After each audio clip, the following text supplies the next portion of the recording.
말씀 우리 같이 나누겠습니다. 본문 말씀은 로마서고요. 로마서 8장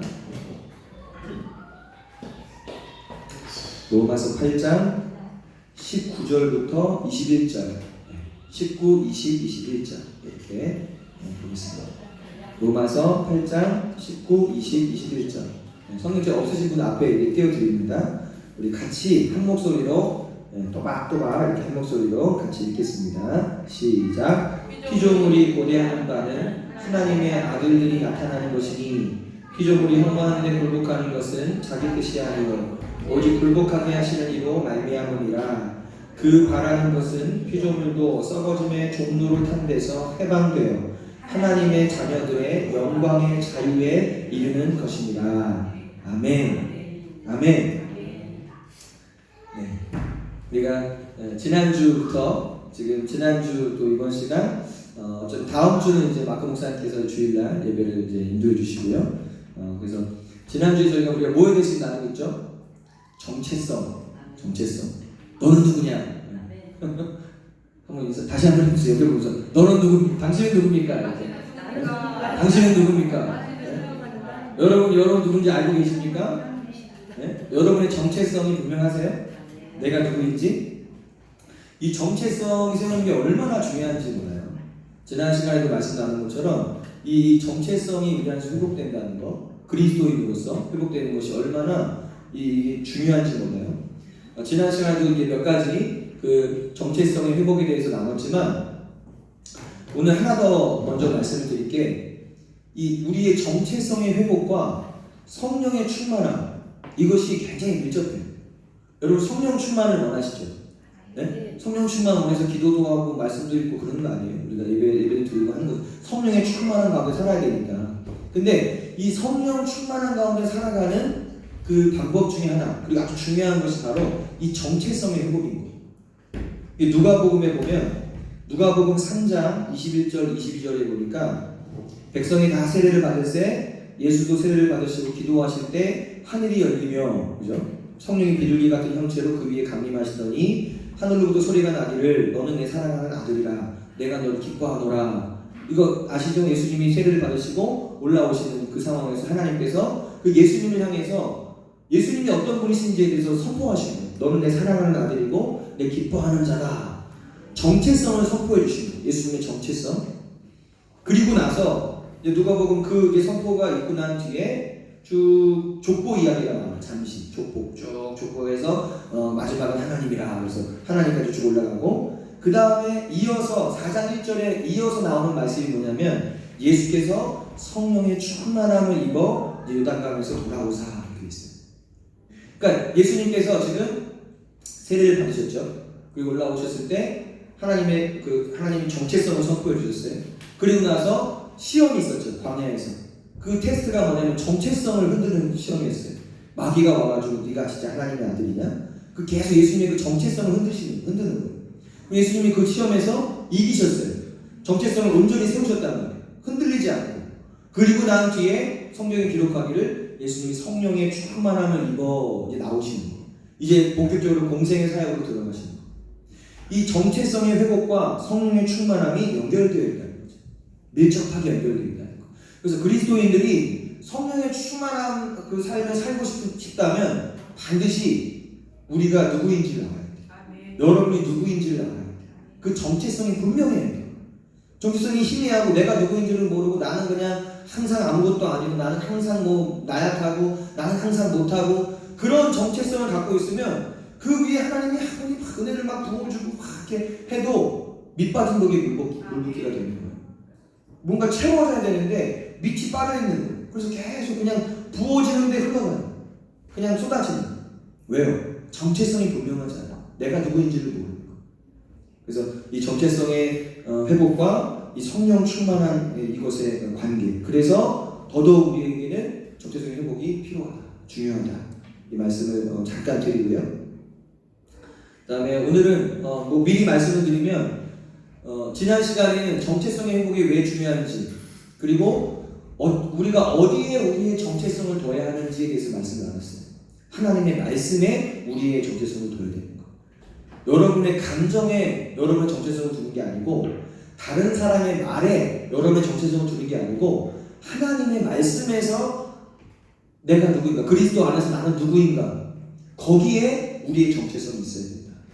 그걸 분명히 말씀드렸습니다. 이제 그 기초 위에 오늘 뭐에 대해서 나누는 거냐면 우리는 하나님의 자녀라는 정체성이 있습니다.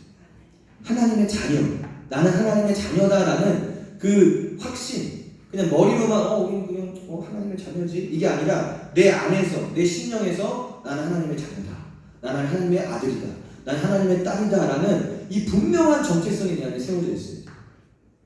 그것을 나누는 데 있어서 두 가지를 우리 여러분들에게 핵심적으로 말씀을 드릴 건데요. 오늘 본문에도 보면요, 피조물들이 고대하는 바, 온 세상의 피조물들이 무엇을 고대하고 있어요? 하나님의 아들들이 나타나는 것을 고대합니다. 하나님의 아들들, 하나님의 자녀들. 그러니까 세상은, 피조물들은 누구를 기다리고 있냐면, 물론 최후에 예수님께서 하나님의 아들로서 이제 재림하시죠. 만왕의 왕으로서 재림하시죠. 그 하나님의 아들을 기다리고 있습니다. 우리도 기다리고 있습니다. 그런데 또 동시에 우리는 이미 이 땅에 존재하는 하나님의 아들입니다. 하나님의 자녀들입니다. 그런데 안타까운 건 그리스도인들과 교회 공동체가 정말 이 하나님의 자녀로서의 정체성, 하나님의 아들로서의 정체성, 하나님의 딸로서의 정체성이 온전하지 않아요. 힘이에요. 그냥 머리로는 알고 있지만 그 내 안에서 이것이 무엇을 의미하는지, 하나님의 자녀라는 것이 무엇을 의미하는지, 내가 하나님의 아들이 된다는 것이 무슨 의미인지를 잘 몰라요. 그게 분명하지 않은 상태에서 그냥 하나님의 자녀지, 하나님의 아들이지 딸이지 그러고 지내는 거예요. 오늘은 이 말씀을 통해서 저와 여러분 안에 이 하나님의 자녀로서의 정체성, 이것이 견고하게 세워지기를 축복합니다. 네, 할렐루야. 네, 약하려. 먼저 그 하나님 자녀의 정체성을 말씀드리기 전에 이 부분을 먼저 한번 다뤄야 돼요. 뭐냐면 마태복음 16장 24절을 보면 이런 말씀이 있어요. 이에 예수께서 제자들에게 이르시되 누구든지 나를 따라오려거든 자기를 부인하고 자기 십자가를 지고 나를 따를 것입니다. 이 말씀 유명하잖아요, 그죠? 많이 가르치는 교회에서.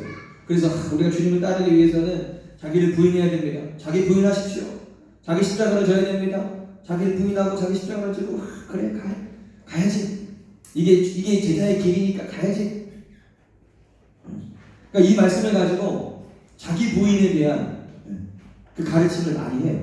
자기를 부인하라, 자기를 부인해야 된다. 그래서 성도님들은 또 말씀을 들으니까 그래 자기 부인해야지 하면서 막 스스로를 맨날 부인하면서 살아요. 자, 이 부분에서 좀 균형을 잡아야 돼요. 이 부분에 대해서. 자, 이 말씀을 가지고 성도들에게 끊임없이 제자가 되기 위해서는 자기를 부인해야 된다. 그리고 자기 십자가를 지고 주님을 따라야 된다. 그렇게 말씀 많이 들으셨죠? 오늘은 조금 새로운 얘기를 어쩌면 들으실 수 있어요. 그러면서 이것이 제자의 조건이다. 제자가 되기 위해서는 자기를 부인해야 되고 주님을 따라야 된다. 이렇게 말해요. 이렇게 가르쳐요. 언뜻 보면 맞는 말씀 같은데요. 여기에 어떤 혼란이 있어요. 여기에 뭔가 좀 균형이 잡혀야 돼요. 균형. 어떤 균형이냐? 엄밀히 말하면 이 말씀은요, 제자가 되기 위한 조건이 아니에요. 제자가 되려면 자기를 부인하고 자기 십자가를 지고 주님을 따라야 된다?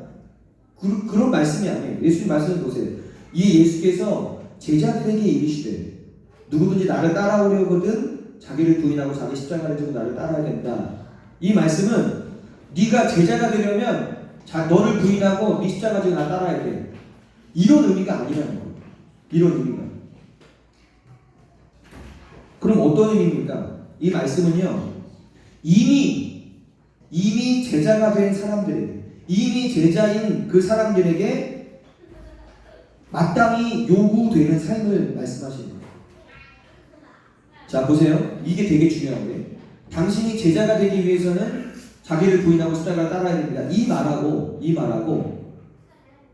제자는 자기를 부인하는 삶을 산다. 이 말은 비슷한 것 같지만 달라요. 왜 다르냐면, 첫 번째, 당신이 제자가 되기 위해서는 자기를 부인하고 십자가를 지고 따라야 된다. 이 말은 뭐가 전제되어 있냐면 아직 당신은 제자가 아니라는 거예요. 여러분, 제자가 누구를 제자라고 말해요? 신앙에 뭐 이렇게 성숙한 사람을 제자라고 말합니까? 막 뛰어난 능력을 행하는 사람이 제자라고 말합니까? 그리스도인이 제자인 거예요. 여러분이 그리스도인이라면 여러분은 이미 제자인 거예요. 그러니까 제자라는 거를 내가 뭐 꼭 뭔가 어떤 대단한 어떤 경지에 올라야 제자가 된다는 생각이 아니라, 그런 게 아니라 우리가 예수님을 믿고 거듭나는 순간, 그래서 그리스도인이 되는 순간 우린 제자가 된 거예요. 그렇죠? 그 예수님은 지금 이미 제자가 된 그 무리들을 향해서 말씀하시는 거예요. 제자가 되기 위해서 너를 부인하고 십자가를 지고 따라라가 아니라 이미 제자가 된 자들, 이미 그리스도인이 된 자들을 향해서 말씀하고 계시다는 거예요. 그러니까 이거는 되게 큰 차이인 거예요. 그죠? 제자가 되기 위해서는 이렇게 해야 됩니다는 아직 제자가 아니라는 얘기고, 제자는 이렇게 삽니다 라고 말하는 것은 제자인 그 사람을 향해서 이미 제자이기 때문에 그렇게 사는 것입니다, 이렇게 살아야 됩니다 라고 말하는 거예요. 굉장히 큰 차이가 있어요. 자, 그럼 여러분들은 제자입니까? 아닙니까? 제자입니다. 여러분 제자죠? 우리는 이미 그리스도인이죠? 제자이죠? 이 부분을 먼저 우리가 한번 생각해야 되고요. 분명히 제자가 되기 위해서 자기를 부인하는 게 아니에요. 그리스도인이 되기 위해서 우리가 자기를 부인하는 게 아닙니다. 또 하나, 우리가 사복음서를 읽을 때 조금 주의할 필요가 있어요. 예수님의 사복음서를 읽으실 때 보세요. 이 사복음서는 대부분 예수님께서 아직 십자가와 부활의 복음을 완성하시기 전에, 그죠? 그 공생의 기간 동안 가르치시고 행하셨던 내용을 마태, 마가, 누가, 요한의 관점으로 기록한 거예요. 그게 사복음서예요. 그죠? 그러니까 사복음서는 뒷부분에는 예수님이 십자가에 죽으시고 부활하는 이 사건이 나오지만 대부분의 사건은 예수님이 아직 예수님이 십자가에 달려 죽으시지 않고 부활하시지 않은 상태에서 그 공생의 기간 가운데 예수님이 가르치시고 행하셨던 내용을 기록한 게 사복음서란 말이에요. 그러면 우리가 이 사복음서를 읽을 때 어떻게 읽어야 되겠어요? 아직 일어나지 않은 것으로 읽어야 되겠어요? 아직 우리가 제자가 아닌 것, 우리가 아직 그리스도인이 아닌 상태에서 그걸 읽는 게 아니죠. 그게 아니죠. 그럼 어떻게 읽어야 돼? 우리는 이미 예수 그리스도의 십자가 부활을 통해서, 그 복음을 통해서 이미 그리스도인이 되었어요. 이미 제자가 되었어요. 그죠? 그 관점에서 우리는 사복음서를 보는 거예요. 그 관점에서. 그러니까 이미 이루어져 있는 상태에서, 이미 우리는 제자가 된 상태에서, 이미 우리는 성도인 상태에서, 다시 말하면 우리는 하나님의 사랑을 받는 그런 자로서 성경을 봐야 된다는 거. 이게 되게 중요해요. 그렇기 때문에 이 예수님의 자기 부인, 네가 자기를 부인하고 나를 또 따라야 된다는 이 말씀을 대할 때 우리가 제자가 되기 위해서 자기를 부인하는 삶을 살려고 노력하는 것이 아니라 이미 제자가 된 자로서 마땅히 자기를 부인하며 살아가야 함을 깨닫고, 제자는 이렇게 사는 거구나, 나는 그리스도이니까 나는 제자니까 이렇게 사는구나, 이렇게 살면 되는구나, 이렇게 이해해야 된다는 거예요. 이거를 잘 여러분이 균형을 잡으셔야 되는 건데, 또 하나는 그러면 이제 두 번째 질문이 이런 거예요. 제 안에 있었던 질문이 이거였어요. 그러면 어떻게 해야 자기 부인을 잘할 수 있는가? 분명히 자기 부인을 하는 삶을 살아야 돼요. 그리스도인이라면, 성도라면 자기 부인의 삶을 살아가야 돼요. 근데 전제는 뭐냐? 이미 우리는 그리스도인이라는 거, 이미 우리는 제자라는 사실에서 시작되는데, 그러면 또 자기 부인을 하긴 해야 되잖아요. 어떻게 해야 자기 부인을 잘할 수 있을까요? 여러분 고민해보셨어요? 어떻게 하면 내가 예수님 말씀하신 자기 부인의 삶을 살면서 자기 십자가를 지면서 이렇게 순종한 삶을 살 수 있을까? 저는 그런 고민을 해봤어요. 왜냐면 중요한 가르침이고 너무 많이 강조하는 가르침인데 그런 부분에 대해서는 별로 말하지 않는 것 같아요. 어떻게 해야 자기 부인을 잘할 수 있는가? 여러분 어떻게 생각하세요? 그냥 부인하면 돼요? 난 아무것도 안 해. 난 무조건 아무것도 안 해. 그러면 돼요. 다시 말하면 내 마음은 그게 아닌데 내 머리로는 해야 되니까, 그래야 되니까 할 수 있잖아요. 근데 내 마음은 그게 아니에요. 자기 부인이 안 돼. 그런 경험들 없으세요? 있잖아요. 저도 그런 경험이 있는 거예요. 말씀을 막 전하면, 앞에 말씀을 전해주시면, 그래요. 자기 부인해야지. 내가 나를 부인하고 십자가를 지고 따라가야지. 근데 내 마음으로는 그것이 잘 되지 않고 있는 거예요.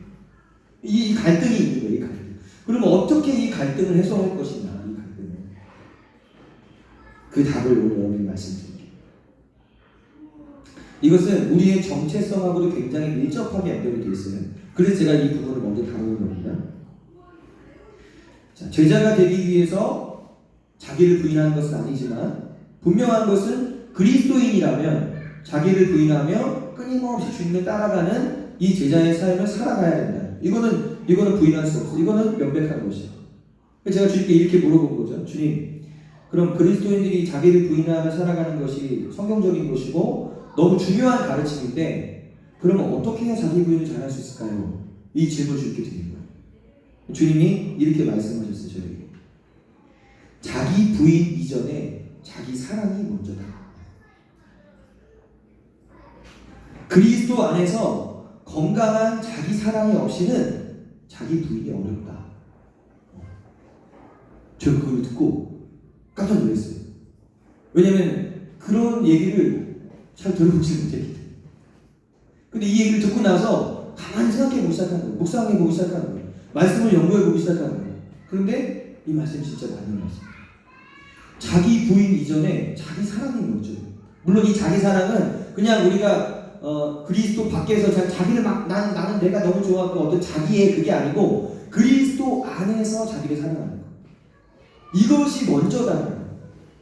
이것이 선행되지 않으면 자기 부인하는 삶이 어렵다는 거예요. 근데 그 이유를 제가 설명해 드릴게요. 왜 그런지. 자, 우리가 그리스도인이 될 때 가장 먼저 경험하게 되는 게 뭐예요? 가장 먼저 경험하고 누려야 하는 것이 뭡니까? 우리가 그리스도인이 됐어요. 그리스도인이 될 때 우리가 가장 먼저 경험하는 게 뭘까요? 가장 먼저 경험해야 되는 것이 뭘까요? 예? 막 자기를 부인하는 걸 먼저 경험해야 되는 건가요? 그게 아니라 하나님의 사랑을 경험하는 거예요. 그게 먼저예요.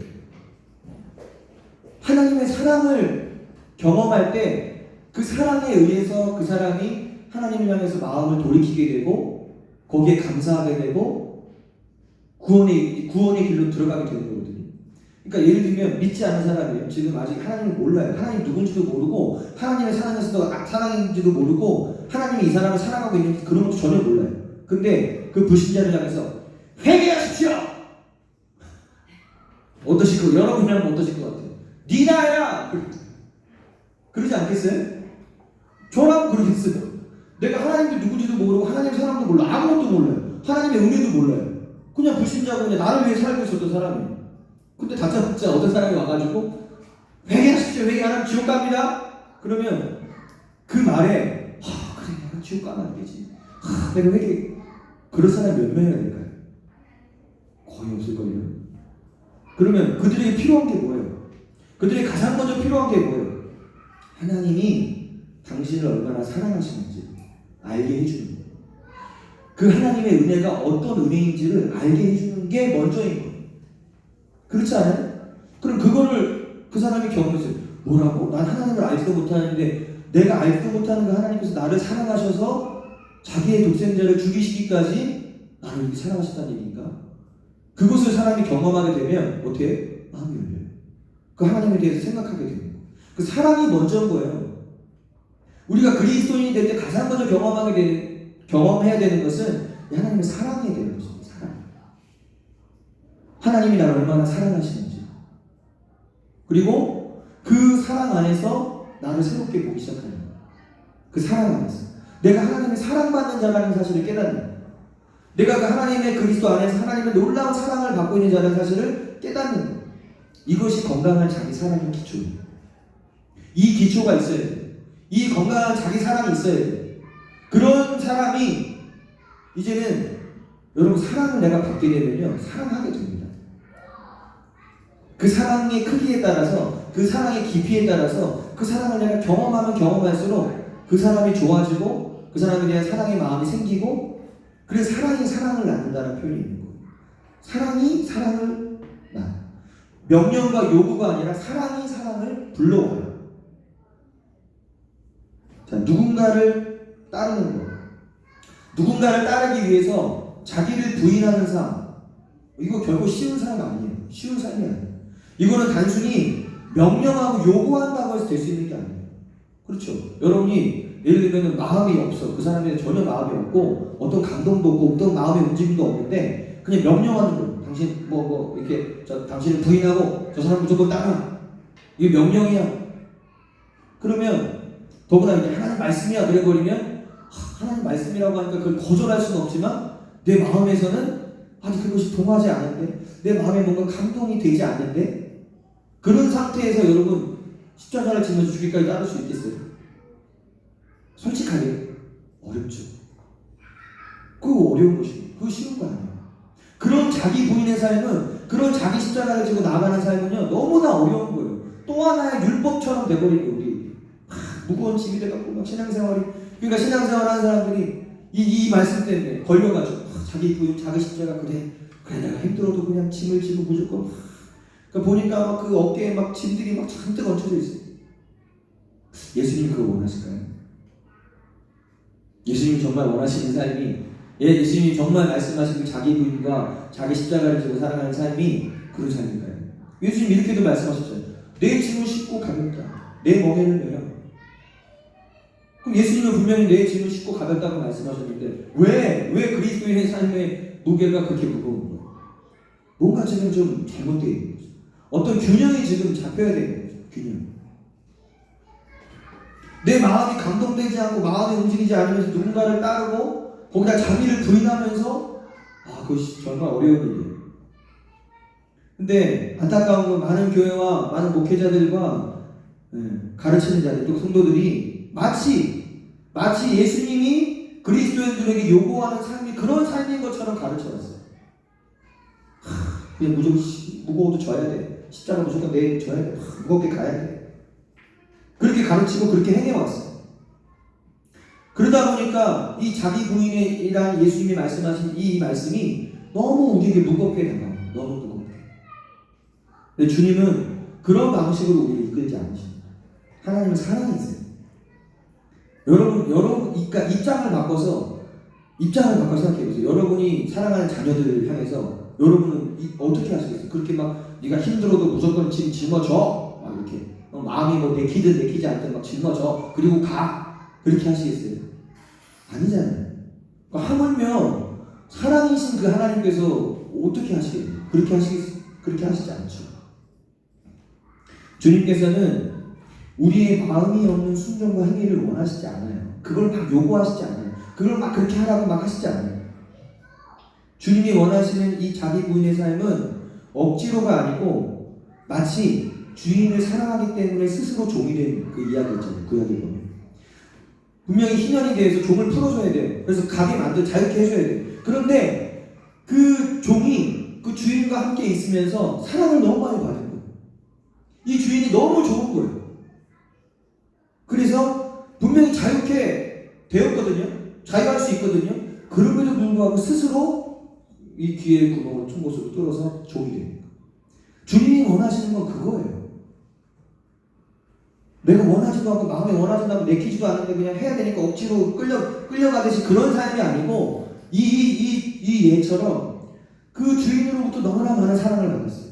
그 주인으로부터 너무나 많은 그런 축복과 은혜를 경험한 이 종이 자유케 되었음에도 불구하고 자유하게 자기 마음대로 살아도 됨에도 불구하고 스스로 주님 저는 여기 남아서 주님께 순종하겠습니다. 이런 모습 주님은 이렇게 되기를 원하시는 거예요. 주님을 사랑하기 때문에 기꺼이 따르는 삶, 기꺼이 자기를 부인하며 따르는 삶. 그럼 무엇이 이걸 가능하게 합니까? 이미 답은 나왔어요. 명령과 요구가 아니에요. 이렇게 해, 저렇게 해 라는 어떤 명령과 요구가 그것을 만들지 않아요. 하나님 아버지의 사랑만이 이것을 가능합니다. 하나님 아버지의 사랑만. 그래서 우리 하나님 아버지께서 가장 그 자녀들에게 그리스도인들에게 첫 번째로 그리고 가장 처음으로 요구하시는 것, 바라시는 것은 단순히 주님을 위해서 막 이렇게 살고 저렇게 살고 어떤 규율을 지키고 저런 규율을 지키고 막 그런 삶이 아니라 하나님 아버지의 사랑을 막 누리는 것. 그걸 깨닫고 그걸 경험하고 그 사랑 안에서 막 감사하고 그렇게 되면 명령하지 않아도 요구하지 않아도 스스로가 기꺼이 하게 됩니다. 주님은 그런 순종을 원하십니다. 그런 자기 부인, 그런 자기 십자가를 지면서 주님 기꺼이 하겠습니다. 주님 거기에 감동을 받으십니다. 거기 주님 제가 기꺼이 제가 주님 앞에 받은 은혜가 너무 크고 내가 그 주님의 받은 사랑이 너무 크고 너무 감사해서 주님 이걸 제가 어떻게 이 은혜를 이 사랑을 내가 어떻게 갚을 수 있겠습니까? 주님 제가 기꺼이 순종하겠습니다. 주님이 원하시는 모습은 이런 모습이에요. 그런데 오늘날의 그리스도인들의 모습은 그렇지 않다는 게 참 안타까운 거죠. 뭔가 조금 균형을 잃었어요. 이 자기 부인과 이 자기 사랑. 자기 사랑은 없어요. 그러니까 다시 말하면 하나님의 사랑을 잘 알지 못하고 하나님의 사랑을 충분히 경험하지 못하고 그 하나님의 사랑 안에서 자신을 사랑하지 못하는 삶에서 그냥 자기 부인만 하려고 하는 거예요. 얼마나 힘든 삶이에요 그게. 근데 그리스도인들의 모습이 그런 모습들이 많다는 거죠. 생각보다. 여러분 자기 사랑이 먼저입니다. 아멘? 그리스도 안에서 하나님의 사랑을 깨닫고 그 사랑 안에서 여러분들을 사랑할 수 있는 것. 이것이 먼저예요. 여러분 그것을 누리셔야 돼요. 여러분 그것을 받아 누리셔야 돼요. 그리고 자기 부인은 자연스럽게 그 사랑 안에서 이루어지게 될 것이에요. 그래서 이런 삶을 통해서 자기 부인의 삶이 이제는 억지로가 아니라 또는 어렵고 막 무거운 짐이 아니라 오히려 기쁘고 막 즐겁고 감사한 그런 삶으로 바뀌게 될 거예요. 이게 기적이죠. 그건 하나님의 사랑만이 그걸 가능합니다. 여러분 그 하나님의 사랑을 깊이 경험하게 되시기 바랍니다. 아멘. 그래서 이제 이것과 이어서 이제 하나님의 자녀로서의 정체성 이거에 좀 말씀드릴게요. 정체성은 그 사람의 삶의 지배예요. 그러니까 자기가 자기를 누구라고 생각하고 있는가 그 생각, 그 의식 이거 정체성인데 그게 그 사람의 삶을 지배해요. 예를 들면 나는 바보야 라고 생각하는 사람은 바보 같은 삶을 살 수밖에 없어요. 나는 뭐 아무것도 못해 나는 할 수 없어 그런 사람은 그 사람의 그게 정체성이라면 그렇게 살 수밖에 없어요. 그러니까 이 자기 정체성이 얼마나 중요한지 또 이 정체성 가운데는 다양한 정체성이 있어요. 다양한. 근데 가장 처음으로 갖게 되는 정체성이 굉장히 중요해요. 우리 그리스도인들도 가장 처음으로 갖게 되는 정체성 그것이 성경에 보면은 다양한 정체성이 나와요. 그리스도인들에게 다양한 정체성이 나옵니다. 근데 이 처음의 정체성이 다른 많은 정체성들에 영향을 끼쳐요. 그래서 처음 잡으세요. 너무 중요한 거예요. 그리스도인들의 삶이 뭐 자유방임주의, 그러니까 자기 멋대로 예수님을 믿으면서 난 자유하니까 막 자기 마음대로 자기 자유방임주의라고 하는데 그렇게 사는 것과 또 율법주의 같은 신앙생활을 치우치게 되는 그 원인은 가만히 그걸 들어가 보면요 그 정체성에 관한 거예요. 그 사람이 그 사람 스스로를 어떻게 생각하고 있느냐에 따라서 그 사람의 삶의 방향이 달라지고 삶의 방향. 중요한 건 복음 안에서 이 복음도 그냥 어떤 부분적인 좀 왜곡된 복음이 아니라 통합적인 복음 안에서 이 정체성을 세워나가면 그 사람의 신앙은 균형이 잡히게 돼요. 균형이 잡히게 돼요. 자, 먼저 처음의 정체성, 그러니까 우리가 처음으로 갖게 되는 정체성. 여러분들은 여러분의 정체성 처음으로 갖게 된 정체성은 뭐라고 생각하세요? 그리스도인이었어요. 여러분은 가장 먼저 나는 나를 생각할 때 스스로 가장 먼저 뭐라고 생각하는가? 목사? 아니면 뭐 아빠? 아니면 엄마? 이것도 다 정체성이거든요. 뭐 아내? 뭐 자녀? 그러니까 그리스도인으로서 우리가 가장 처음으로 가져야 될 정체성은 하나님의 자녀로서의 정체성. 나는 하나님의 자녀다. 하나님의 아들이다. 하나님의 딸이다. 요한복음 1장 12절에 영접하는 자, 곧 그 이름을 믿는 자들에게는 무슨 권세를 주셨어요? 하나님의 자녀가 되는 권세를 주셨어요. 예수님을 믿고 영접할 때 처음으로 우리가 이제 거듭난 그리스도인이 되잖아요. 뭐가 주어지는 거예요? 하나님의 자녀로서의 정체성, 그 권세가 주어지는 거예요. 또 갈라디아서 3장 26절에도 너희가 다 믿음으로 말미암아 그리스도 예수 안에서 하나님의 아들이 되었으니, 물론 여기 딸도 포함되죠. 우리가 믿음으로 말미암아 구원받을 때, 하나님 그리스도인이 될 때 하나님의 아들이 되는 거예요. 하나님의 자녀가 되는 거예요. 모든 그리스도인에게는 반드시 이 하나님의 자녀로서의 정체성이 가장 처음으로 그리고 분명하게 세워져 있어요. 이것이 흔들리면 안 돼요. 이게 잘못되어 있거나 이게 왜곡되어 있거나 이게 흔들리면 다른 모든 정체성이 다 흔들릴 거예요. 너무 중요한 거예요. 너무 중요해요. 참 근데 이제 안타까운 게 오늘날 적지 않은 그리스도인들, 제가 볼 때 적지 않은 그리스도인들이 하나님의 자녀로서의 이 정체성이 바르게 세워져 있지 않고 오히려 하나님 자녀가 아니라 종으로서의 정체성이 더 강해요. 종. 이게 지금 두 가지를 제가 비교할 건데 하나님의 자녀로서의 정체성과 종의 정체성 이 두 가지예요. 근데 오히려 하나님의 자녀보다는 종. 그래서 섬기고 막 헌신하고 막 이런 쪽으로는 굉장히 잘 발달되어 있어요. 근데 하나님의 자녀로서 누리는 삶. 나 하나님의 아들이야. 나 하나님의 딸이야. 그렇다고 건방지게 산다는 것이 아니라 그러니까 하나님의 자녀로서 마땅히 누려야 될 어떤 그런 특권, 그 은혜, 그 사랑 그거를 누리지 못하면서 늘 그냥 나는 종이야. 나는 종처럼 나는 하나님을 섬기는 종이고 나는 사람을 섬기는 종이고 나는 종이야. 어떤 이런 종의 정체성이 더 강해요. 자, 여러분들에게 질문해 볼게요. 굉장히 중요한 문제인데 우리는 그리스도인으로서 하나님의 자녀로 살아가야 합니까? 아니면 하나님의 종으로 살아가야 됩니까? 헷갈리죠? 헷갈리죠? 그럼 여러분은 하나님의 자녀로 살아가고 있습니까? 하나님의 종으로 살아가고 있습니까? 하나님의 종 아니 하나님의 종은요? 하면 안 돼요? 하나님의 종으로 살면 안 됩니까? 네? 이미 제가 답을 많이 드렸어요, 그죠? 네. 다시 말하면 우리들에게 있어서 여러분들에게 있어서 가장 첫 번째 정체성이 뭐냐는 거예요. 머리로 어떻게 생각하느냐는 머리로 어떻게 생각하느냐, 입으로 어떻게 고백하느냐가 단순히 중요한 게 아니라 여러분이 머리로 생각하는 거하고 마음으로 생각하는 게 동일해야 되는 거예요. 여러분이 머리로 나는 하나님의 자녀로 살아가죠. 자녀죠. 이거는 누구나 그렇게 생각할 수 있어요. 근데 중요한 건 여러분의 마음에서는 뭐라고 말하고 있냐. 여러분의 마음에서. 여러분 스스로 마음에서 여러분 진짜 하나님 자녀로서 살아가고 있습니까? 아니면 하나님 그냥 종으로서 살아가고 있습니까? 각자가 다르겠죠. 사실 그리스도인들에게는요 이 두 가지 정체성이 다 필요해요. 이거는 이거가 맞고 이거는 틀리다가 아니라 두 가지가 다 필요한 게 무엇이 우선순위냐, 무엇이 먼저냐, 무엇이 먼저. 결론부터 말씀드리면 제가 그렇게 주님께 자기 부인과 자기 사랑에 대해서 질문을 드렸을 때 주님 저기 두 가지를 말씀해 주셨어요. 두 가지. 그 첫 번째가 아까 말씀드린 것처럼 자기 사랑이 없이 자기 부인은 어렵다. 이거하고 연결해서 말씀해 주신 게 이거였어요.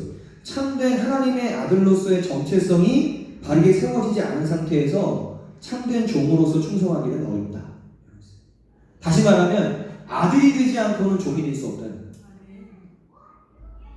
아들이 돼야 진짜 종이 될 수 있다는 거예요. 근데 많은 사람들이 이 아들로서의 이것은 없는 상태에서 또는 부족한 상태에서 종으로서만 이렇게 살아야 됩니다. 이렇게 해야 됩니다. 이런 헌신, 이런 순종 이렇게 아까 전에 말씀드린 것처럼 자기 부인하고 똑같은 거예요. 자기 사랑은 없이 자기 부인만 있는 거예요. 물론 결혼하신 분은 자기 부인이 있어야 돼요. 자기 부인만 있어야 돼요. 결혼하신 분은. 네? 이 주님이 이 두 가지를 연결해서 저에게 말씀해 주시고 왜냐하면 이것이 연결되어 있기 때문에 자기 사랑이 없이 자기 부인은 어렵다. 또 진짜 참된 아들, 사랑받는 자녀 그 아들로서의 정체성이 부족한 상태에서 종으로서 살아가는 것은 어렵다. 이걸 말씀하시는 거예요. 그러니까 그리스도인들은 하나님의 자녀로서 충성된 종의 삶을 살아갑니다. 따라해보세요. 그리스도인은 하나님의 자녀로서 충성된 종의 삶을 삽니다. 아멘? 아들로서 종이 되는 거예요. 아들로서 충성하는 거예요. 예수님이 그렇게 하셨어요. 예수님. 히브리서 3장 5절 6절에 보면 또한 모세는 장래에 말할 것을 증언하기 위하여 하나님의 온 집에서 종으로서 신실하였고 모세는 그리스도는 하나님의 집을 맡은 아들로서 그와 같이 하셨다. 이거 보세요. 모세는 어떻게 했다고요? 모세는 얼마나 위대한 하나님의 사람이에요. 근데 모세는 하나님의 집에서 종으로서 신실했다. 종으로서. 왜냐하면 아들이 될 수가 없었어요. 왜냐하면 아들은 신약시대 예수 그리스도 안에 있는 자들만의 축복인 거예요. 그래서 구약시대의 사람들은 아들이 될 수 없었어요. 오직 예수 그리스도를 통해서 그리스도 안에 있는 저와 여러분들이 하나님의 아들, 하나님의 자녀라는 이 칭호를 우리가 받게 되는 거예요. 놀라운 거죠. 놀라운 거죠. 그러니까 그리스도는 하나님의 직을 맡은 아들로서 그와 같이 신실합니다. 충성합니다. 이 말씀을 보면 이제 모세가 나오는데 모세는 율법을 대표합니다. 율법. 그러니까 율법을 상징하는 거예요. 그러면 예수 그리스도는 복음을 상징하죠. 복음. 자, 율법 아래 있는 자들은 종로로 살 수밖에 없어요. 율법 아래에 매여 있는 사람들은 종로로 탈 수밖에 없다. 그런데 복음 안에 있는 사람들은 아들이 됩니다. 예수 그리스도의 복음 안에 있는데 그냥 종로로 단순히 종로로 타는 게 아니고 예수 그리스도의 복음 안에 있는 자들은 아들로서 종이 됩니다. 율법 안에 있는 자들은 아들이 아니에요. 그냥 종이에요. 그냥 종. 그냥 그 말씀을 천천히 지키기만 해야 되는 종으로서의 삶을 살아요. 이게 완전히 큰 차이가 있는 것이죠. 그러나 우리는 그리스도인들은 율법 아래 있는 자들이 아니잖아요. 더 이상 율법 아래 놓여 있는 자가 아니라 우리는 복음 안에서 예수 그리스도의 복음 안에서 아들이 된 자들, 딸이 된 자들, 하나님의 자녀. 더 이상 종로로 타면 안 돼요. 그냥 종으로서만 살면 안 된다는 거예요. 종으로서. 갈라디아서 5장 1절에 그리스도께서 우리를 자유롭게 하려고 자유를 주셨으니 그러므로 굳건하게 서서 다시는 종의 멍에를 매지 마라. 종의 멍에를. 그러니까 율법적인 신앙생활을 하는 사람들의 특징을 보면요, 종처럼 살아요. 종처럼. 하나님의 종처럼. 그러니까 그게 좋은 의미가 아니라 그냥 종노릇, 사람의 종노릇, 이 율법 아래 있는 사람들. 그러나 복음 안에 있는 자들은 그렇게 종노릇 하는 자들이 아니에요. 자유합니다. 자유하지만 사랑으로 종로를 타는 그 사랑 때문에 내가 스스로 종이 됩니다. 그거예요. 그거. 우리는 복음 아래 거하고 있는 자들이지 율법 아래 거하고 있는 자들이 아닙니다. 그래서 예수님처럼 우리 복음 안에서 하나님의 자녀로서 충성된 종의 삶을 살아가야 돼요. 근데 보세요. 오늘 보세요. 그리스도인들이 보면 그렇지 않은 그리스도인들이 많습니다. 상대 참 생각보다 많습니다. 그 율법적인 어떤 그런 그 삶, 율법적인 그 테두리에서 그런 어떤 거기에서 잘 벗어나지 못하고 자꾸 이렇게 종처럼만 살아가는 겁니다. 그래서 자유함이 좀 부족함. 뭔가 내가 하나님의 아들로서 하나님의 아들로서 누리는 그 어떤 누림, 거기서 그 안에서 회복되는 자존감, 그 안에서 막 일어나는 어떤 자유함과 기쁨과 감사, 이런 것이 있어야 되거든요. 기독교인들, 그리스도인들. 막 세상 사람들은 다 율법 아래 있는 자들이기 때문에 그게 없어요. 그 참된 기쁨과 감사와 만족이 없어요. 근데 그리스도인들은 복음 안에서 그걸 경험한 사람들이기 때문에 그 안에 기쁨과 감사와 평강과 막 이게 있는 거예요. 그러니까 세상 사람들이 그걸 보면서 아니 당신 안에 있는 그 기쁨, 당신 안에 있는 그 평강, 당신은 뭐가 그렇게 좋은데 그렇게 감사하며 삽니까? 내가 보니까 가진 것도 별로 없는데 이해를 못하는 거예요. 그래요. 나는 가진 거 없는데요. 내 안에는 당신이 가지고 있지 않은 뭔가를 갖고 있다. 이게 그리스도인이에요. 이게 기독교인이에요. 그런데 그리스도인들이 이걸 잃어버리니까 왜요? 율법 아래 자꾸 놓이게 돼요. 율법적인 잘못된 가르침을 받게 돼요. 그러다 보니까 이것이 없는 상태에서 그냥 형식적으로, 의무적으로, 종교적으로 신앙생활을 왔다 갔다 하면서 하는 거예요. 그 세상 사람들이 그걸 보면서 무슨 매력을 느끼겠어요?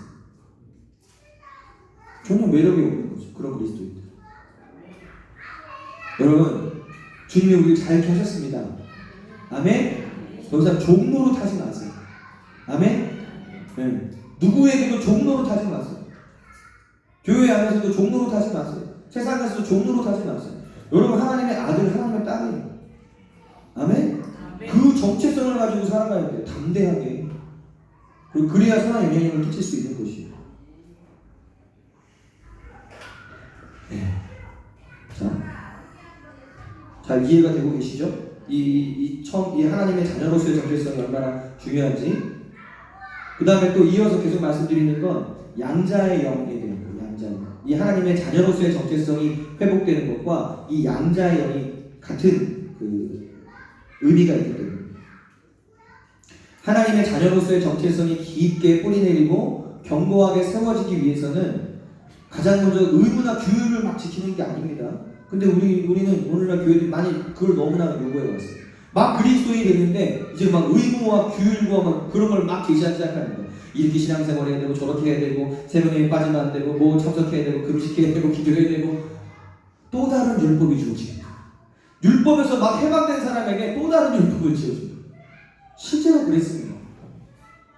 그러니까 처음에 막 그 주님의 사랑을 경험해서 감사해서 막 신앙생활을 시작했는데 막 율법의 짐들이 막 오기 시작하니까 서서히 시간이 갈수록 처음에 누렸던 처음에 경험했던 그것이 언젠가 사라져버립니다. 그게 회복됩니다. 여러분 우리 안에 그게 다시 회복됩니다.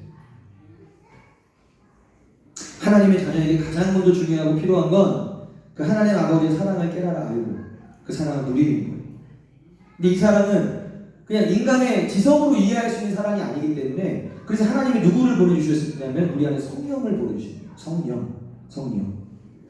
그래서 이 성령을 통해서 그 하나님의 사랑을 알게 해주시기 위해서 요한복음 14장 17절 18절에 그러나 너희는 그를 아나니 그는 너희와 함께 거하시며 또 너희 속에 계시겠으리라. 성령님에 대한 말씀이죠. 내가 너희를 고아와 같이 버려두지 아니하고 너희에게로 오리라. 너희는 고아가 아니다. 너희는 아빠가 없는 자녀가 아니고 너희들은 사랑받는 자녀라는 것을 알게 하기 위해서 내가 나의 영을 너희 속에 둘 것이다. 내가 나의 영.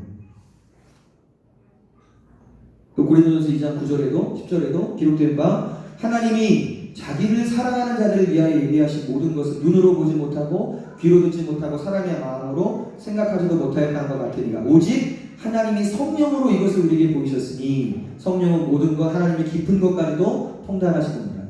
그러니까 하나님이 자기를 사랑하는 자들을 위하여 예비하신 것, 다시 말하면 하나님의 사랑으로 말미암아 주어진 모든 것들을 우리의 눈과 그냥 우리의 사람의 생각으로 이해할 수 없으니까 하나님이 성령을 보내주셨다는 거예요. 그 성령을 통해서만 그것을 알 수 있다는 거예요. 성령을 통해서. 사도 바울은 로마서와 갈라디아에서 이 성령에 대해서 양자의 영이라고 말해요. 그리고 아들의 영이에요. 아들의 영. 양자의 영, 아들의 영. 로마서 8장 15절 16절 같이 한번 읽어볼까요? 시작. 너희는 다시 무소거하는 종의 영을 받지 아니하고 양자의 영을 받았으므로 우리가 아빠 아버지라고 부르짖느니라. 성령이 친히 우리의 영과 더불어 우리가 하나님의 자녀인 것을 증언하시나니. 여기 양자의 영이 나오죠. 반대되는 영이 나와요. 무서워하는 종의 영. 종노릇하는 자들에게 있는 영. 무서워하는 종의 영. 그 다음 갈라디아서 4장 6절 7절 같이 읽겠습니다. 시작. 너희가 아들임으로 하나님이 그 아들의 영을 우리 마음 가운데 보내사 아빠 아버지라 부르게 하셨느니라. 그러므로 내가 이후로는 종이 아니요 아들이니 아들이면 하나님으로 말미암아 유업을 받을 자니라. 아멘. 분명하게 성경에 기록하죠.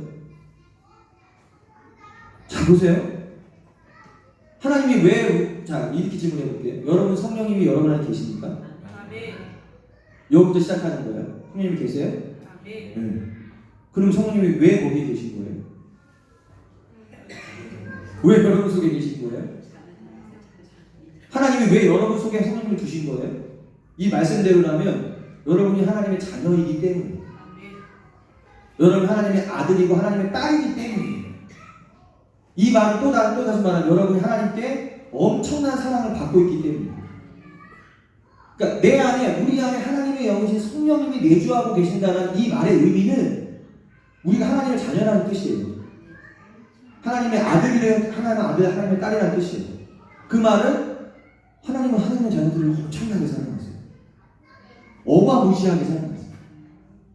이게 잘 안 믿어지시죠? 이게 믿어져야 돼요. 이게. 그러니까 하나님이 나를 많이 사랑하셨다.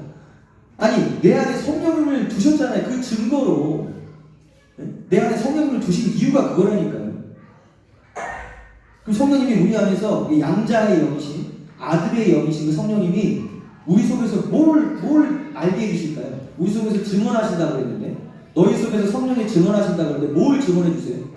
우리 속에서 이걸 증언해 주시니까 너 하나님의 아들이야. 너 하나님의 딸이야. 너 하나님의 자녀야. 계속 여러분 안에 계신 성령께서 계속 너 하나님의 사랑받는 자녀야. 너 하나님의 아들이고 하나님의 딸이야. 이거를 계속 확인해 주시고 말씀해 주시고, 너 너는 종이 아니야. 너는 무서워하는 종의 영을 받은 것이 아니라 하나님의 아들의 영, 양자의 영을 받은 자야. 그걸 계속 우리 안에 계신 성령께서 증언해 주시는 거예요. 증언해 주시는 거예요. 그리스도인들을 보면요, 양자의 영과 종의 영이 있어요. 무서워하는 종의 영. 이걸 다른 말로 하면 고아의 영이라고 하는데, 이 고아의 영, 무서워하는 종의 영을 가지고 신앙생활을 하고 있는 분들이 있어요. 그러니까 대체적으로 이런 분들의 어떤 특징을 보면 신앙생활 열심히 합니다. 종처럼 막 열심히 충성되게 하는데 그 내면에 자유와 기쁨과 감사가 없거나 부족해요. 겉으로는 웃고 있을지 모르지만 그런 노래가 내가 웃는 게 아니야.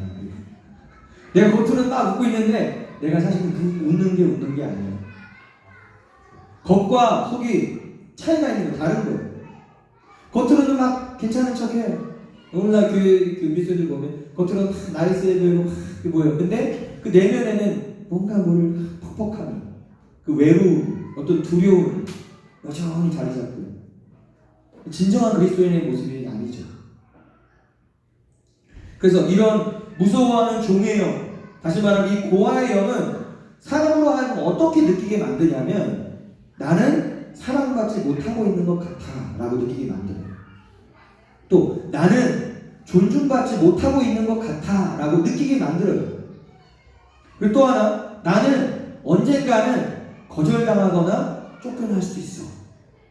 이런 느낌, 이런 불안함을 갖게 만들어요. 여러분 잘 생각해 보세요. 여러분 안에 나는 언젠가는 거절당하거나 혹시 내가 쫓겨날지도 몰라. 그런 마음이 있다면 그거 빨리 버리셔야 돼요. 그거는 양자의 영이 아니에요. 그거는 무서워하는 종의 영이에요. 그러다 보니까 이런 마음으로 이런 느낌을 가지고 살다 보니까요, 그 사람이 이제 신앙생활을 살아가는 이유와 그 동기를 가만히 보면 하나님과 사람들에게 사랑받기 위해서, 존중받고 싶어서, 그거는 거절당하거나 쫓겨나지 않기 위해서 신앙생활을 하는 거예요.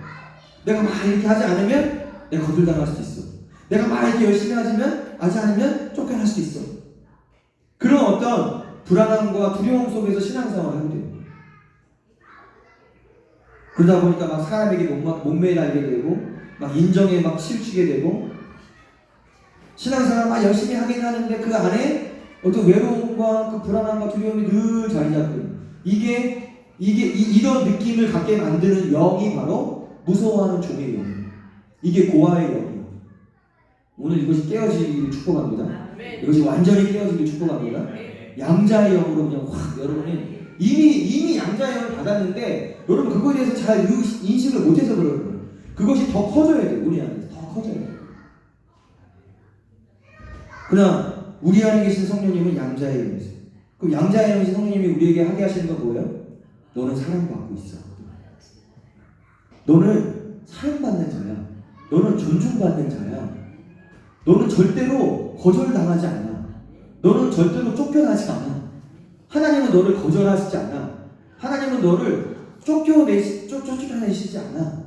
하나님은 너를 용납하셨고, 너를 받아들이셨고, 너를 지금도 끔찍하게 사랑하고 계셔. 이게 양자의 영이 우리 안에서 역사하십니다. 여러분 이걸로 분별하세요. 여러분 속에서 자꾸 그런 생각이 든다. 나는 좀 이렇게 사랑받지 못하고 있는 것 같아. 아니면 나는 뭔가 자꾸 불안함. 내가 이렇게 거절당하면 어떡하지? 뭔가 쫓겨나면 어떡하지? 또 그런 비스무리한 그런 게 자꾸 올라온다 그러면 그거는 거짓. 그거는 잘못된 것이. 그거는 받아들이지 마세요. 우리 안에 계신 성령, 양자의 영은 그렇게 말씀하시지 않습니다. 너는 사랑받는 자예요. 옆으로 인사하겠습니다. 이게 축복하겠습니다. 당신은 사랑받는 자입니다. 당신은 어마무시한 사랑을 받고 있습니다. 네? 당신은 존중받는 자입니다. 마땅히 존중받아야 됩니다. 네? 아멘. 할렐루야. 할렐루야. 그럼요. 이게 하나님의 자녀예요. 이것이 하나님의 하시는 일이에요. 더 놀라운 말씀을 하나 말씀드릴게요. 이게 믿어지면 이게 믿어지면은 달라질 수밖에 없어요.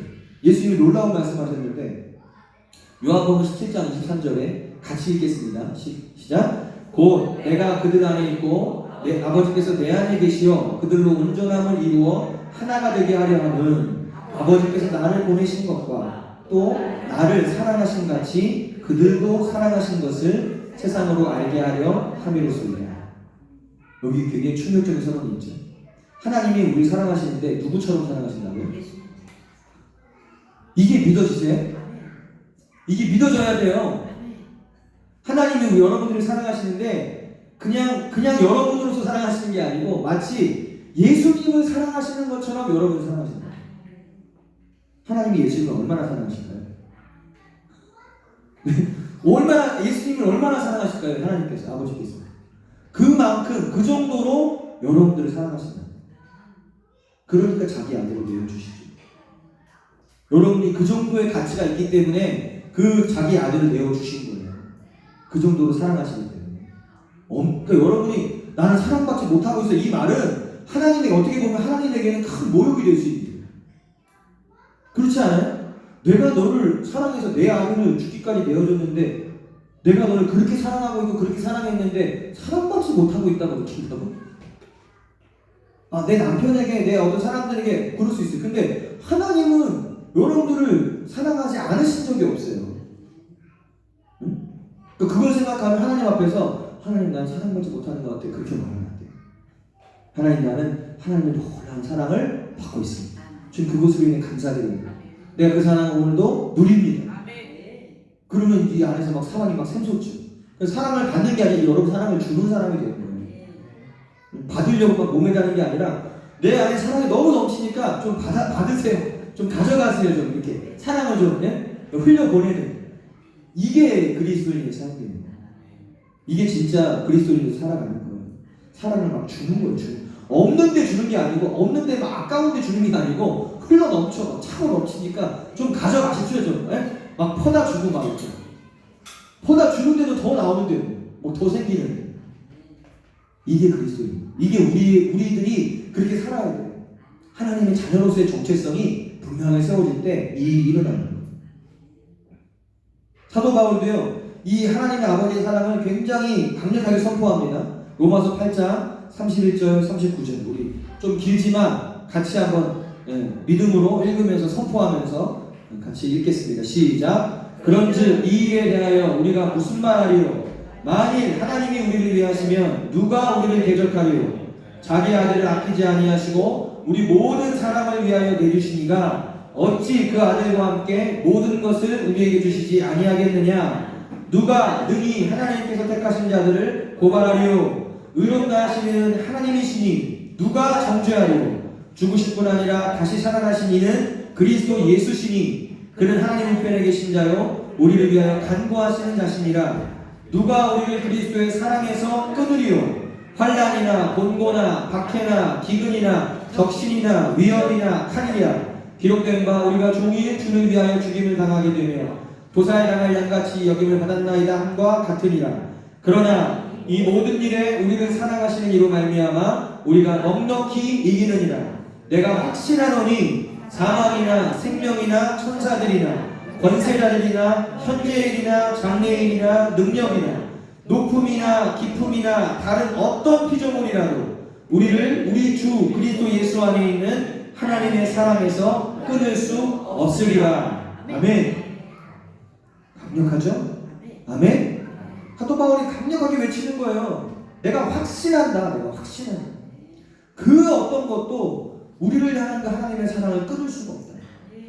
그 누구도 그걸 선포한 거예요. 어떤 것도 누가 우리를 그리스도의 사랑에서 끊으려? 누가? 못 끊습니다. 자식을 향한 아버지의 사랑, 자식을 향한 부모의 사랑을 누가 끊을 수 있습니까? 그게 끊는다고 끊어집니까? 하물며 하나님께서 우리를 사랑하시는 사랑을 무엇으로 누가 끊겠어요? 못 끊습니다. 하나님이 끊지 않고서는 누구도 못 끊습니다. 하나님은 절대로 그 사랑을 끊지 않으세요. 계속해서 우리를 끊임없이 사랑하세요. 끊임없이. 이제 중요한 건 이것을 머리로만 이해하는 것이 아니라 이것을 나의 것으로 내 마음으로 믿고 그것을 내 입술로 고백하고 그것을 선포하고 이것을 내 것으로 삼는 여러분의 것으로 삼아야 되는 거예요. 이 사랑을 여러분이 누리기 위해서 하나님께 기도하고 하나님 내가 그 사랑을 더 알기를 원합니다. 더 깨닫기를 원합니다. 내가 이 사랑하면서 더 자유케 되기를 원합니다. 그러면 저는 주님께 순종하게 될 것입니다. 주님께 저는 기꺼이 내 자신을 내어드리게 될 것입니다. 이렇게 기도하는 거예요. 하나님은 그 사랑을 깨닫게 해주시죠. 이게 결론입니다. 네, 반주로 좀 준비해 주시고,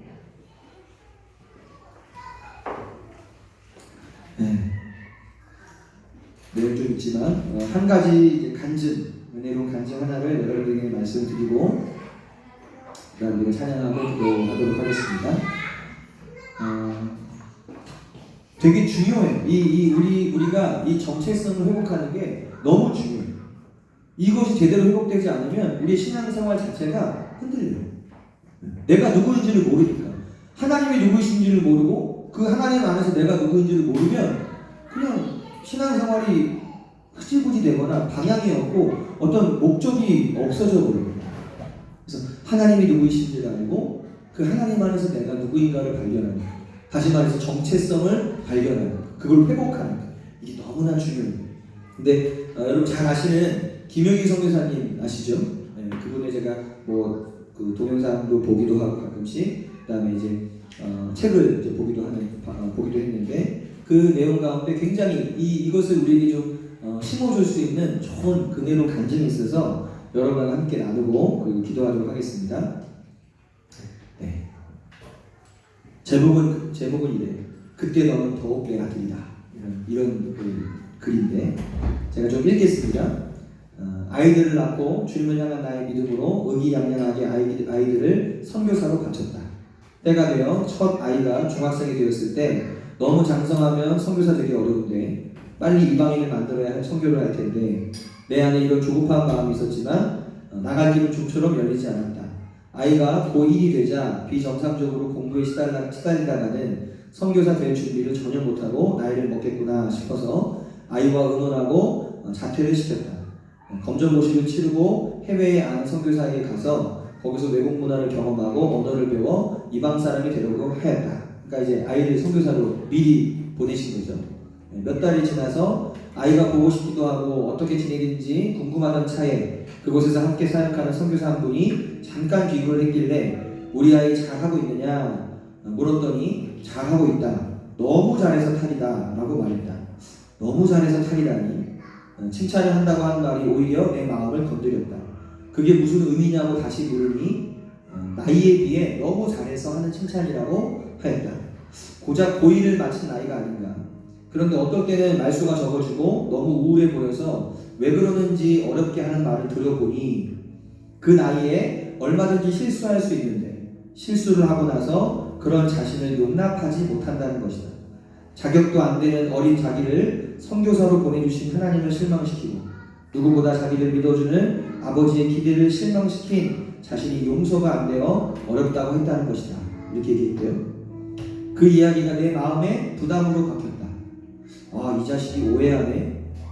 부모 떠나는 외국 생활에 대강대강 살기에도 벅찰 텐데 집이 그립고 부모가 보고 싶을 텐데 이런 식으로 신경을 쓰기 시작하면 도대체 어떻게 감당하려고 이러나. 내가 언제 그런 정도의 수준을 요구한 적이 있나? 이런 생각이 들어서 갑자기 너무 안쓰럽고 안타까웠다. 보고 싶기도 하고 아들의 오해도 풀어주고 싶어서 나는 그날 밤 비행기를 타고 아들에게 날아갔다. 아들을 만나서 바닷가를 거닐며 말했다. 이름이 이제 김충성이에요. 김충성. 내가 너한테 이 이야기를 꼭 해주고 싶어서 왔다. 잘 기억해둬야 돼. 네가 성공했을 때 정말 떳떳하고 자랑스럽고 멋지게 일을 해내고 성공했을 때 너 똑바로 들어. 너는 분명히 내 아들이야. 알겠지? 너무 당연한 이야기를 분위기 잡고 하니까 아들이 피식 웃으면서 그렇죠 아들이죠 라고 말했다. 말없이 조금 더 걷다가 아직 내 말이 안 끝났어. 네가 알아야 될 게 한 가지 더 있어. 네가 성공했을 때 그때 분명히 내 아들인 게 사실인데 만약에 네가 원하든 원하지 않든 네가 네 자신을 도저히 용서할 수 없을 만큼 실패했거나 죄를 지었거나 돌이킬 수 없는 비참한 지경에 떨어졌거나 기가 막힌 실패를 경험했을 때 너 똑똑히 들어도 그때는 더욱 내 아들이야. 알겠나? 간다. 그걸 간 거예요. 그 얘기만 다 던져주고 가신 거예요. 그 후에 비행기가 아들이 있는 섬을 선회하고 본 궤도에 올랐을 때 더 이상 아무것도 보이지 않을 그때 갑자기 내가 아들에게 했던 그 말을 주님이 내게 거꾸로 들려주시기 시작했다. 야 김용희, 내가 너에게 꼭 하고 싶은 얘기가 있다.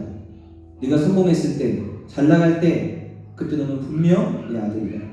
그런데 네가 죽어라고 애를 썼지만 초라한 텅 빈 바구니만 덜렁 들고 있을 때, 네가 네 스스로 용납이 안 돼 도저히 용서할 수 없을 때, 네가 돌이킬 수 없는 실패자로 형편없이 처박혔을 때, 그때 너 똑똑히 기억해둬라. 그때는 더욱 내 아들이다. 주님이 지금 우리에게 동일하게 말씀하신다. 사랑하는 내 아들아, 사랑하는 내 딸아, 네가 자랑스럽고 떳떳하고 의기양양하고 성공했을 때 그때 분명 너는 내 아들이며 내 딸이지. 그러나 사랑하는 내 아들, 내 딸아, 네가 애를 쓴다고 죽어라고 달려왔는데 아무것도 얻은 것이 없이 텅 빈 바구니를 들고 초라하기 짝이 없는 모습으로 서 있을 때, 못 견디게 네가 너를 용서할 수 없을 때, 자책감으로 고개를 들 수 없을 때, 도저히 회복이 불가능해 보이는 치명적인 죄 가운데 엎드러졌을 때, 아무도 네 곁에 남지 않고 환멸을 느끼며 다 떠나가서 너 혼자일 때 기억해라. 반드시 기억해라. 그때는 더욱 내 사랑하는 아들이며 그때는 더욱 내 사랑하는 딸이다. 나는 한 번도 너를 향한 꿈을 접어본 적이 없고 한 번도 너를 향한 나의 사랑을 멈춘 적이 없다. 여러분들은 누구십니까? 여러분은 여러분을 누구라고 생각하십니까? 여러분, 우리는 하나님의 자녀입니다. 여러분이 잘났어도 하나님의 자녀이고요. 여러분이 실패했어도 김혜성 선생님 말씀처럼 그냥 다 무너지고 그냥 그 바구니 하나 덜렁 들고 있는 그때에도 모든 것이 실패했고 모든 사람들이 여러분 곁을 떠났어도 그때도 여러분 하나님의 자녀예요. 그때도 하나님 여러분을 사랑하십니다. 아멘. 이 하나님의 사랑을 우리가 알기를 원합니다. 여러분이 하나님의 자녀라는 이 사실을 놓치지 마세요. 누가 뭐래도 여러분 하나님의 자녀입니다. 누가 뭐래도 여러분 하나님의 딸이고 하나님의 아들입니다. 하나님은 여러분을 사랑하십니다. 우리 같이 찬양하면서 같이 기도하도록 하겠습니다.